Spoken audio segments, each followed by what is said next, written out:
Operation সিঁদুর চলাকালে 4 দিনব্যাপী ভারত পাকিস্তান সামরিক সংঘাতে পাকিস্তানকে গুরুত্বপূর্ণ সামরিক সহায়তা দিয়েছে চীন ও তুরস্ক।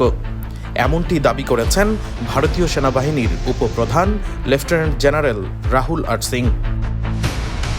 শুক্রবার দেয়া এক বক্তব্যে তিনি দাবি করেন 7 থেকে 10 মে পর্যন্ত চলা ওই সংঘাতে ভারত কেবল পাকিস্তান নয়, বরং 3টি দেশের সম্মিলিত সামরিক সহযোগিতার মুখোমুখি হয়েছিল।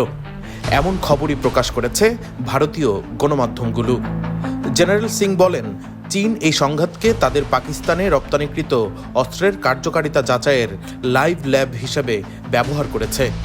একই সঙ্গে তিনি বলেন, চীনের এই পদক্ষেপ ভারতের বিরুদ্ধে ধার করা ছড়ি দিয়ে হত্যানীতির অংশ, যেখানে চীন সরাসরি না এসে পাকিস্তানকে ব্যবহার করে ভারতের উপর আঘাত এনেছে।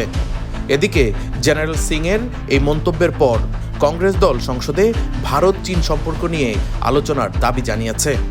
দলটির নেতা জয়রাম রমেশ বলেন, সেনাবাহিনীর উপপ্রধান বলেছেন কিভাবে চীন পাকিস্তান বিমান বাহিনীকে সাহায্য করেছে, অথচ প্রধানমন্ত্রী মোদি 2020 সালের 19 জুন প্রকাশ্যে চীনকে ক্লিন চিট দিয়েছিলেন।